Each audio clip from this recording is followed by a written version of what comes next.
दिनै दुलाराय बर' फरायसा आफादा 2020 मायथाइनि 27 जानुवारि खालि जालांनाय जेनाखि बिटिआर गोजोन गोरोबथा बे बिटिआर गोजोन गोरोबथानिनो माखासे दफाफोर जि दफाफोरा दिनै मावफुंनो थाखाय आद्रा जानानै दङ बै दफाफोरखौ मावफुंनांगौनि थाखाय जोङो फिन भारत सरकार आरो आसाम सरकारखौ जोङो गोसोखांफिनना होनायनि जेनाखि मोनसे सोमावसारनायनि जेनाखि हाबाफारि बे हाबाफारिखौ जोङो दिनै लानाय जादों। बे हाबाफारिखौ गुबुन गुबुन जिल्लायाव लानाय बायदि दिनै चिरां जिल्ला दुलाराय बर' फरायसा आफादाबो बे काजलगावआव दिनै बे हाबाफारिखौ लादों। बे हाबाफारिनि गेजेरजोंनो जोङो बेखौ फोरमायनो लुबैदों जे भारत सरकार आसाम सरकार लोगोसे सोमावसारारि आफादफोर जेरै एबसु एनडिएफबि मोनब्रै गट आरो इउबिपिअ बिथां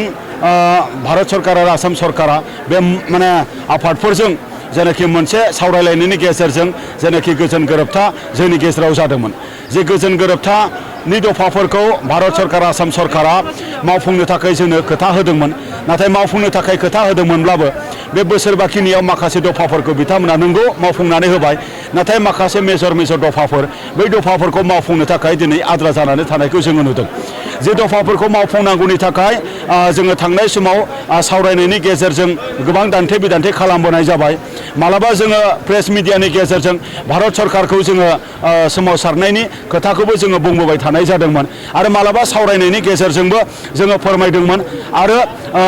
हम सेक्रेटारि मानगोनां बिथांनोबो फेस टु फेस थांनाय जोबथा जेनाखि जोंनि सावरायनाय बेवहायबो गोरोबथा मावफुंनांगौनि थाखाय जुदि मावफुंथाराब्ला जोङो सोमावसारफिननो थाखाय जोङो थागथियारि बे खोथाखौ जोङो फोरमायबोनाय जादोंमोन। बिथांमोना गमामायैनो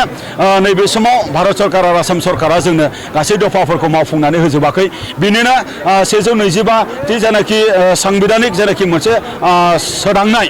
जे सोदांनायनि गेजेरजों 20 आर्टिकेल आरो बे आर्टिकेलनि गेजेरजों काउन्सिलफोराव मोनसे डाइरेक्ट फान्डिं फैनायनि बाथ्रा आरो टाउन कमिटि आरो लोगोसे माने भिसिडिसि बेखौ आयेनारि मर्यादा होनायनि बाथ्रा आरो काउन्सिलफोराव डाइरेक्ट फान्डिं हरनायनि बाथ्रा बेफोरखौ खालामनायनि बेबस्था खालामनांगौमोन आरो बिटिआर गोजोन गोरोबथा मोनसे आयेनारि मर्यादा होनायनि बाथ्रा बेखौ खालामनांगौमोन आरो जेनाखि समस्तिखौ दिनै 60टा खालामनाय गासै एरियाफोरखौ गामिखौ दाजाबजोबनानै बेखौ खालामनायनि बाथ्रा दङमोन।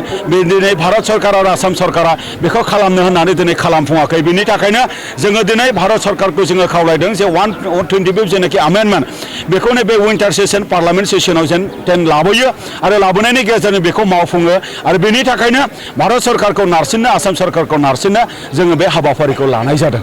आरो नैथियाव कार्बि आंलंनि बर'फोर बा डिमा हासावनि बर'फोर बिथांमोननो हाजोआरि एसटि होनायनि जे बेबस्था दफा दङमोन बेखौ बिथांमोना दाबो होफुङाखै। बेखौ जोङो मोनफुंनो जोङो लुबैदों। बेखौ भारत सरकारा गोरोबथायाव थानाय कमिटमेन्ट बायदि बिथांमोना मावफुंनांगौ आरो एफआरए थानाय बायदि जेनाखि जोंनि हा पट्टा मोनजोबनायनि खामानि आसाम सरकार बिथांमोना मावनांगौ आरो दिनैनि काउन्सिल सरकार बिथांमोनाबो मावनांगौ। थांनाय सरकारा बा आसाम सरकार थांनाय काउन्सिल सरकारा माखासे हा पट्टा होबाय बिनि थाखाय जोङो बिथांमोननो साबायखर बावदों आरो दिनैनि आसाम सरकार आरो दिनैनि काउन्सिल सरकार बिथांमोनखौबो आद्रा थाबावनाय जेनाखि एफआरएनि गेजेरजों हा पट्टा मोननांगौनि खामानि बेखौ जेन बिथांमोना मावो जोङो दिनैनि हाबाफारिनि गेजेरजों जोङो बिथांमोननि खाथियाव जोङो दाबि दैखांदों। लोगोसे बर' कसारि वेलफेयार काउन्सिल बेखौ फुल प्लेसेड माने कसारि काउन्सिल खालामनांगौनि थाखाय आसाम सरकारनियाव मोनसे गिदिरथार दायित्व दङमोन। दिनै बिथांमोननि भिलेज नटिफिकेसन होनाय बे आद्रा जानानै दङ।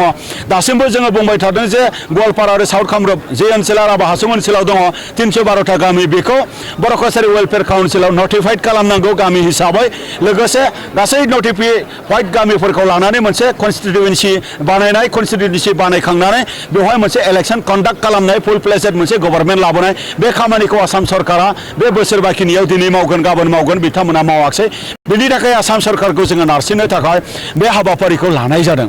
लोगोसेयै जे जोंनि 6.3 दफानि गेजेरजों जेनाखि स्कुल कलेज प्रभिन्सियेलाइज खालामनाय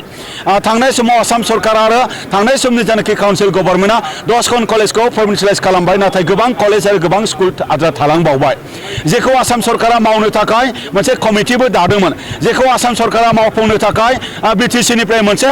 रिपर्ट आरो BTC निफ्राय मोनसे डेटाबो माने अलरेडि माने साबमिट लाबायमोन जों साहित्य सभा बर' थुनलाइ आफाद आरो जों माने जथेस्थ बेनि थाखाय जोङो मावफुंनो थाखाय जोङो क'पारेट खालामदोंमोन नाथाय आसाम सरकारा मावफुङाखै बेनि थाखाय आद्रा थाबावनाय 6.3 नि जिखिनि खामानि मावनो गोनां बेखौ आसाम सरकार आरो काउन्सिल गभर्नमेन्टआ फैबाय थानाय समाव जेन मावफुङो बेखौ जोङो दाबि दैखांदों लोगोसे साफ्रोमबो NDB बिथांमोना